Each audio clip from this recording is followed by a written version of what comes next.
Sortir du pré malgré la peur du fil électrique, c'est la première étape de notre séance avec Marante, petite jument très stressée de 7 ans.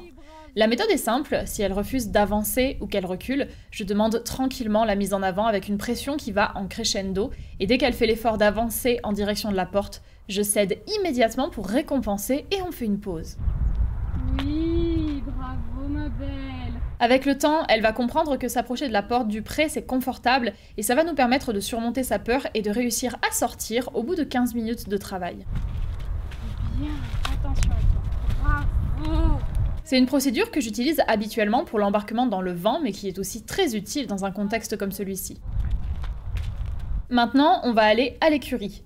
L'anxiété de Marante l'empêche d'avoir un pas fluide, je l'encadre donc dès qu'elle en a besoin, mais sans pour autant l'assister.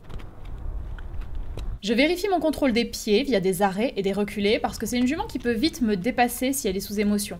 D'ailleurs, la traversée des paddocks l'effraie par moments. On va devoir rentrer dans le manège et c'est une nouvelle épreuve pour Marante, donc on va prendre du temps. C'est exactement comme pour la sortie du pré, je vais demander la mise en avant et maintenir la pression en accompagnant si elle recule, même si ça dure longtemps.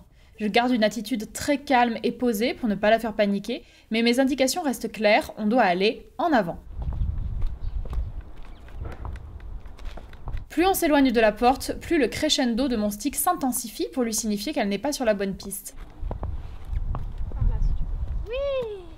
Dès que Marante fait un pas en avant, je cède pour récompenser.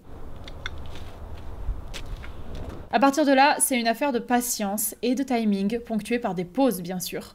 Petit à petit, les fuites de la jument vont devenir moins fortes, que ce soit en termes de durée ou de distance, et on va s'approcher de l'objectif. Ici, par exemple, elle continue à reculer, mais on ne se retrouve plus au bout de la dalle. Ce qui lui pose autant problème, ce sont le passage étroit que représente la porte, le fait de rentrer dans l'ombre et le relief de la paille sur le sol qu'elle n'arrive pas à appréhender, c'est très angoissant pour elle. Après 30 minutes de travail, Marante lâche prise et me fait suffisamment confiance pour me suivre dans le manège, je félicite fort. Elle a très peur dans cet environnement, je l'encadre donc au mieux, sans la précipiter, et on avance à son rythme. Ça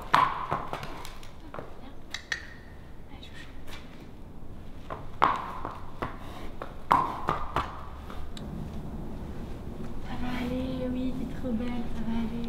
À la tâche, je prends déjà le temps de faire baisser la pression avec un moment de pause et de gratouille. On va maintenant passer un petit coup de brosse. Je suis vigilante en permanence pour que tout se passe bien. Un rien lui fait peur, donc je fais vraiment attention à mes actions pour qu'on reste en sécurité toutes les deux et que Marante ne bascule pas dans le rouge. Oui, ça va, ça va. Le pansage a été rapide, je veux pas la mettre en difficulté trop longtemps, donc maintenant on sort. Là encore, c'est dur pour elle, mais comme on quitte l'ombre pour aller vers la lumière, ça facilite les choses.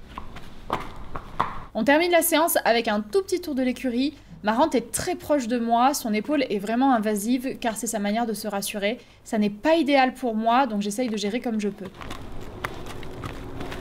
Au fil des minutes, elle arrive enfin à se détendre et va même mener quelques comportements d'investigation, c'est génial.